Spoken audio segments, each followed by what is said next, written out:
I am on maternity leave starting January 7, 2024.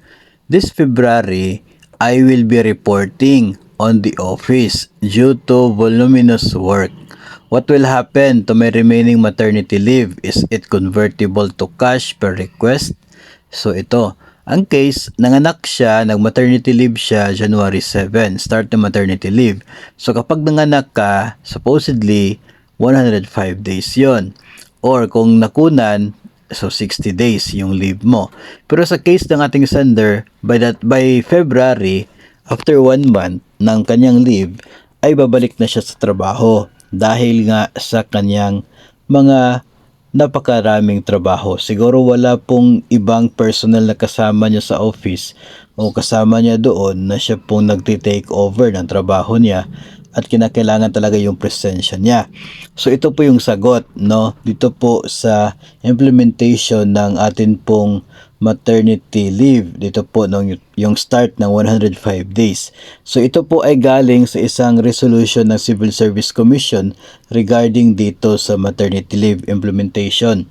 No, ito pong maternity leave shall be non-cumulative and non-commutative. Ibig sabihin, hindi po siya convertible to cash.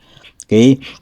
So, hindi po ibig sabihin na dahil 1 month ka lang nag-leave at bumalik ka na agad sa trabaho, yung natitirang araw ay pwede mo makukuha in the form of cash. Hindi na po pwede. Yung dati kasi pwede po yun, no? Especially para sa mga nasa opisina, no? Yung wala pong ibang pwedeng pumalit sa kanila, no? Instead na yung dati kasi 60 days, after 30 days ay bumalik na sa duty. No, so yung 30 days, pwede siya ma-convert, no, into cash. Ngayon dito, sa case na ito, yung implementation natin ngayon sa bagong guidelines, itong 105 days na maternity leave, hindi na talaga siya convertible to cash. No? So, ang mangyayari dito, enjoyment of maternity leave cannot be deferred. Hindi pwedeng mapatagal, no, ma-delay. But part of it may be availed on or before the actual delivery at dapat continuous manner po yon. So, hindi po pwede na putol-putol yung pag-avail ng maternity leave. Pwede rin before sa pagpanganak. Pero yun nga, ay dapat either ubusin mo yung days ng leave o kaya ay maaga kang balik sa trabaho pero wala ka makukuha na payment doon sa unused na maternity leave. At hindi din po yun pwede na idagdag sa susunod na mga taon kapag ikaw ay muling mag-avail ng maternity leave. So, ganun po yung mangyayari. Yun nga. Yun po yung sagot natin. Hindi mo pwedeng ma-convert into cash. So, if ever man na after 1 month ay babalik ka talaga sa trabaho at bibigyan ka doon sa medical form, no? Nakalagay doon na you are now fit to work. So, kung kagustuhan nyo talaga na bumalik ka, then pwede ka makabalik. Kaya labang yung natitirang araw ay thank you na po yon. No, thank you na po. Dahil the moment na babalik ka, ay tinanggap mo na hindi mo na siya talaga gagamitin.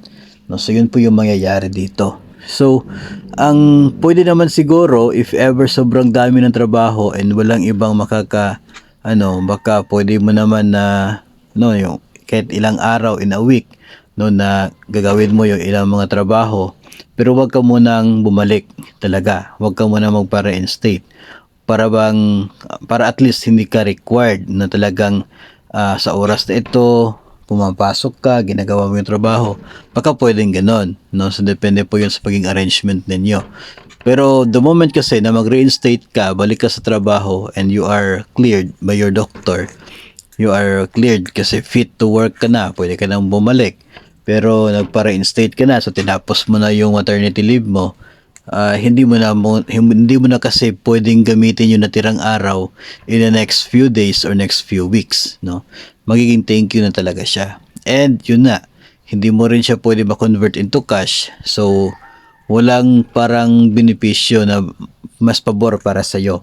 No, yung pabor lamang na mangyayari dyan, which is pabor sa'yo, is the fact na yung mga trabaho mo na siguro ikaw lang din naman yung magsasuffer kung hindi siya ma-fulfill, hindi siya ma-comply. No, at least matutugunan mo na yung mga pangangailangan ng trabaho mo kasi nakabalik ka. Pero as to your maternity leave and doon sa pay, ay wala na po talaga yon, no? Hindi mo talaga siya makukuha yung cash payment sa remaining days na hindi mo siya nagamit. Kasi ayon nga dito sa implementation ng maternity leave ngayon, itong bagong guidelines, hindi na siya commutative at hindi po siya cumulative.